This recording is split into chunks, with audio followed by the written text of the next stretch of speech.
cette édition de Midi au Caire pour ce samedi, le 13 avril 2024. On commence notre sélection avec cette information. Choukri Blinken réaffirme le rejet catégorique de toute invasion militaire dans la ville palestinienne de Rafah. Le ministre des Affaires étrangères Sameh Choukri a reçu un appel téléphonique vendredi du secrétaire d'État américain Anthony Blinken portant sur les dernières évolutions de la crise dans la bande de Gaza et ses répercussions régionales. Le porte-parole du ministère des Affaires étrangères, l'ambassadeur Ahmad Abou-Zeid, a souligné que les deux ministres ont examiné les efforts déployés afin de réaliser le cessez-le-feu et augmenter le flux des aides humanitaires vers la bande de Gaza. Choukri a affirmé à cet effet la nécessité de poursuivre les pressions sur Israël pour assumer ses responsabilités en tant que puissance occupante et d'arrêter ses attaques ciblant les civils, ainsi que l'ouverture des terminaux secs entre Israël et la bande de Gaza pour permettre l'entrée des aides sans obstacle. Il a également appelé Israël à permettre aux déplacés palestiniens de regagner leur demeure dans le nord de la bande de Gaza. Choukri et Blinken ont d'eux-mêmes réaffirmé le rejet catégorique de toute opération militaire terrestre dans la ville palestinienne de Rafah, d'autant plus que les conséquences humanitaires seront graves et menaçantes pour la sécurité et la stabilité de la région.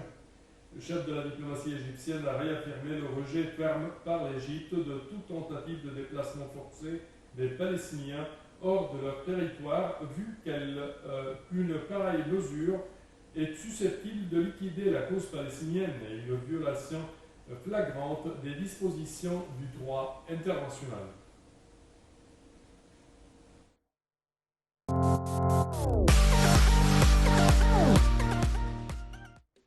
Et le ministre des Affaires étrangères Sameh Choukri a reçu un appel téléphonique de son homologue américain, le secrétaire d'État américain Anthony Blinken, portant sur les dernières évolutions de la crise dans la bande de Gaza et ses répercussions régionales.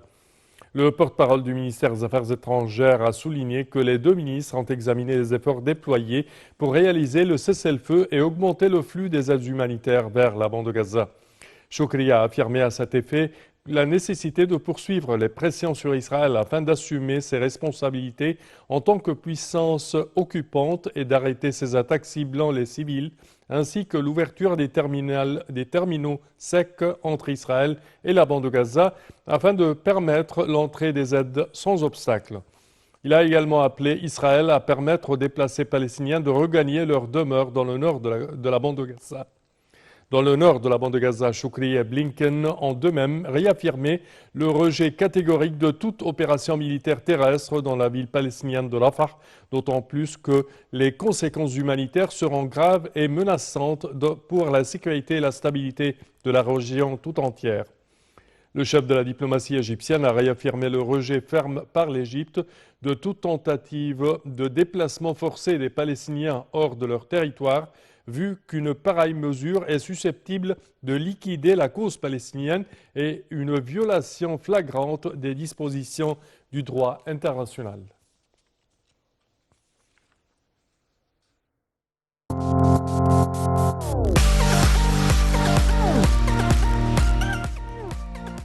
Et le terminal de Rafah a témoigné vendredi du passage de camions transportant des aides humanitaires vers la bande de Gaza. Le terminal a également accueilli plusieurs voyageurs en provenance de la bande de Gaza. Les données de l'administration du terminal de Rafah concernant le trafic des camions indiquent l'entrée de 188 camions et que 120 autres étaient en cours de passage. Le terminal a accueilli 375 passagers venant de Gaza, 88 blessés et malades avec leurs compagnons et 52 Égyptiens revenant de Gaza.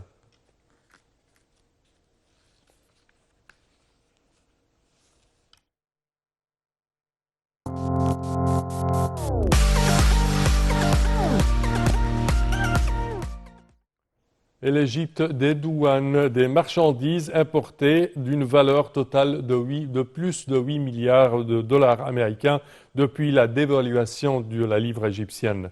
Les autorités égyptiennes ont dédouané des marchandises importées d'une valeur de plus de 8 milliards de dollars depuis la dévaluation de la livre égyptienne en mars dernier, selon un communiqué publié vendredi 12 avril par le ministère égyptien des Finances. Pour plus de détails, voici un commentaire. Les autorités égyptiennes ont dédouané les marchandises importées d'une valeur de plus de 8 milliards de dollars depuis la dévaluation de la livre égyptienne en mars dernier, selon un communiqué publié vendredi 12 avril par le ministère égyptien des Finances. Ces marchandises s'étaient accumulées dans les ports durant les mois qui ont précédé la dévaluation en raison de la pénurie de dollars, les importateurs ne pouvant pas payer à temps les biens importés. L'Égypte a importé des biens en 2022-2023 d'une valeur de 70,8 milliards de dollars, soit un repli de plus de 15 milliards par rapport à l'année précédente. Nous travaillons avec toutes les instances de l'État pour dédouaner immédiatement ces marchandises nécessaires pour l'industrie. C'est ce qu'a déclaré le ministre des Finances Mohamed Maït, et d'ajouter que le gouvernement vise à augmenter l'offre des biens sur le marché afin d'éviter la hausse des prix. Bien que les banques disposent de ressources en dollars, certains importateurs n'ont toujours pas dédouané leurs marchandises, et ce, sans raison valable. Ils sont tenus responsables devant la loi, a martelé le ministre. L'Égypte a récemment bénéficié d'une augmentation de ses liquidités en devises étrangères grâce notamment au financement fourni par le projet d'Oras al-Hikma, entre autres investissements. Les Émirats arabes unis ont promis d'injecter dans l'économie égyptienne 35 milliards de dollars en investissement et en annulation de dettes. Le Premier ministre égyptien Mustafa Madbouli a pris la décision lundi 4 mars, l'avant-veille de la dévaluation, de dédouaner sans délai les marchandises en attente dans les ports avec l'objectif d'atténuer les pénuries de certaines marchandises.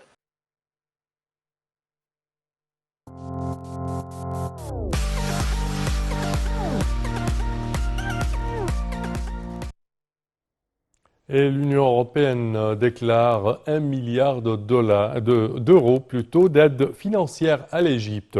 Alors l'Union européenne a annoncé vendredi qu'elle fournirait à l'Égypte 1 milliard d'euros sous forme d'aide financière à court terme. L'Union européenne a déclaré dans un communiqué que le milliard d'euros d'aide à court terme faisait partie d'un ensemble plus grand de 5 milliards d'euros qui seraient fournis sous forme de prêts. 4 milliards d'euros supplémentaires d'aide à long terme devraient être alloués entre 2024 et 2027, mais les 27 États membres de l'Union européenne doivent d'abord l'approuver. Le communiqué indique que les prêts visent à remédier à la situation financière en Égypte et à répondre à ses besoins financiers, notamment après le déclenchement de la guerre à Gaza, les attaques des Houthis dans la mer Rouge et les répercussions de la guerre russo-ukrainienne.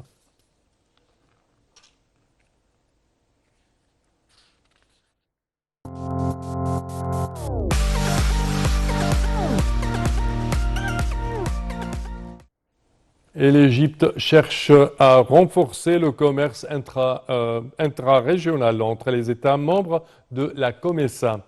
Alors, la ministre d'État pour l'immigration, les affaires des Égyptiens à l'étranger, l'ambassadrice Soha Guindi, a affirmé la volonté de l'Égypte de promouvoir le commerce intra-régional entre les États membres du marché commun de l'Afrique orientale et australe COMESA et de parvenir à l'intégration économique régionale entre les pays du groupe.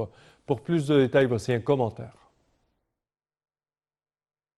Le ministre adjoint de l'immigration pour les affaires des diasporas, Amr Abbas, a tenu une réunion consultative à la demande de Mme Guindi pour examiner les résultats de la participation du ministère à l'atelier visant à discuter de la facilitation de l'octroi de visas d'affaires entre les pays du COMESA organisé en mars dernier au Zimbabwe. L'Égypte place parmi ses priorités la promotion des échanges commerciaux avec tous les pays africains, notamment après le lancement de la zone de libre-échange continentale africaine. La première conférence des ministres de l'immigration, tenue le 14 août 2023, a passé en revue l'expérience pionnière de l'Égypte en matière de soutien à une migration sûre et de lutte contre l'immigration illégale et les efforts du ministère de l'immigration dans le cadre de l'initiative présidentielle Bateau de sauvetage pour réduire l'immigration clandestine et sensibiliser les jeunes à ces dangers. M. Abbas a souligné le modèle du centre égypto-allemand pour l'embauche, l'immigration et la réintégration, géré par le ministère de l'immigration en coopération avec l'Agence allemande pour la coopération internationale, afin de proposer des programmes de formation et de qualification aux jeunes en vue de les préparer aux différents marchés du travail.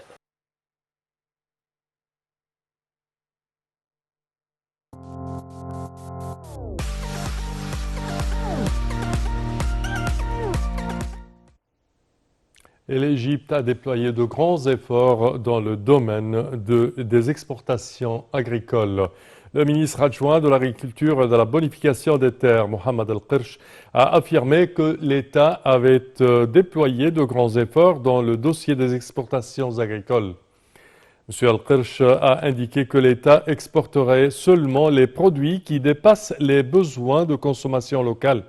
Le ministère de l'Agriculture, a-t-il précisé, a pu, durant les 10 dernières années, ouvrir plus de 90 marchés et exporter plus de 400 produits agricoles à 160 pays, soulignant que l'Égypte avait réussi à exporter vers même le Japon, en dépit de la difficulté de ses exigences. Et le responsable a noté que le total des exportations agricoles est estimé à 300 millions de dollars durant le premier trimestre de l'année 2024. Et nous passons, chers téléspectateurs, aux installations hôtelières. Le taux d'occupation atteint 95%. Le taux d'occupation hôtelière de la mer Rouge et de Marsa Alam varie de 95% pendant le Eid al-Fitr ou la fête du Petit Bayram. C'est Faiz, membre du conseil d'administration de la Chambre des installations hôtelières dans le gouvernorat de la mer Rouge.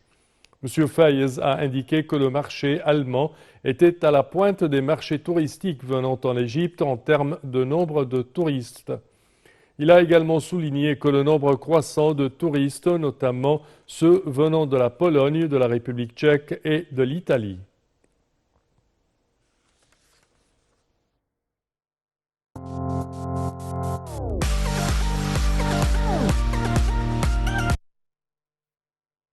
L'Égypte participe à la deuxième phase de l'exposition Africa et Byzantium du 13 avril jusqu'au 21 juillet tenue aux États-Unis.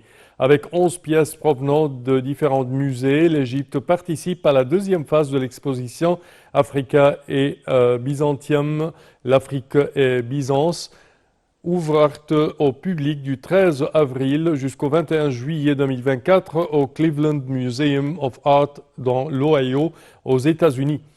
Les pièces en question varient entre icônes et œuvres en métal, dont des couronnes et des chandeliers, en plus d'une chaise à coupe et d'un manuscrit.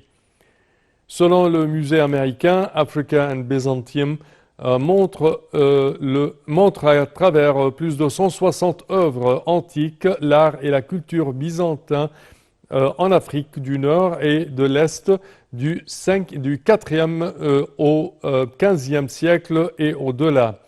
Byzance était un grand empire qui dominait de vastes parties de l'Afrique, de l'Europe et de l'Asie.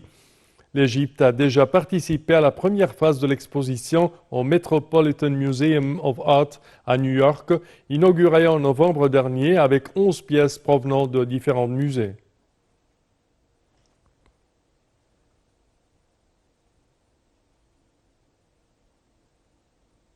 Et ceci conclut, chers téléspectateurs, notre édition d'aujourd'hui de Midi au Caire. Je vous remercie de votre attention et je vous donne demain rendez-vous. Au revoir.